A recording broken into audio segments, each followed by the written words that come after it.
नमस्कार, जय राम राजा सरकार।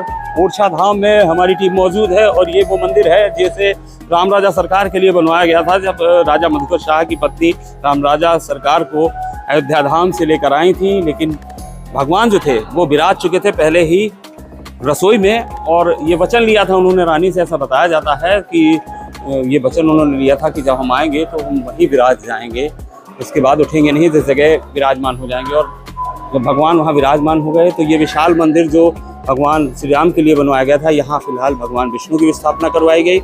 और यहाँ पर ये विशाल मंदिर जिसमें भूल भुलैया भी है, उसका जो निर्माण है वो बेहद आकर्षक है। और यहाँ पर तमाम वो श्रद्धालु जो भगवान राम राजा सरकार के दर्शन करने आते हैं, भगवान विष्णु के भी दर्शन करते हैं और पुण्य लाभ अर्जित करते हैं। यहाँ की खासियत यह है कि यहाँ सिर्फ भगवान के दर्शन ही नहीं होते हैं, बल्कि ये जो धरोहर है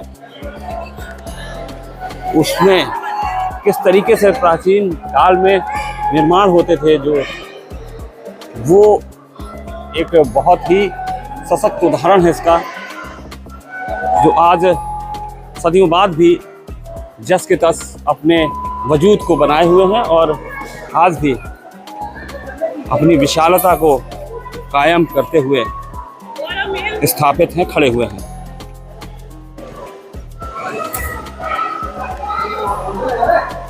तो ये मंदिर जो बनवाया गया था तो रानी की इच्छा थी और उन्होंने राजा से कहा था कि जो मंदिर बनवाना वैसा बनवाना कि भगवान राम के दर्शन उन्हें महल से ही हों। और ये सामने महल बताया जाता है, ये वो महल है जहाँ रानी रहती थी और इस महल के ठीक सामने ही राम राजा सरकार के लिए मंदिर बनवाया गया था। लेकिन भगवान जो हैं वो विराज गए उस जगह पर ही जहाँ पर रानी ने उन्हें लाकर विराजमान करवाया था, क्योंकि भगवान ने ये वचन लिया था रानी से कि जहाँ वो एक बार विराज जाएंगे फिर वहाँ से उठेंगे नहीं। तो ये महल के सामने जो मंदिर बनवाया गया था, फिलहाल अब यहाँ भगवान विष्णु हैं और भगवान विष्णु के भी दर्शन श्रद्धालु जब राम राजा सरकार के दर्शन करने आते हैं तो करते हैं।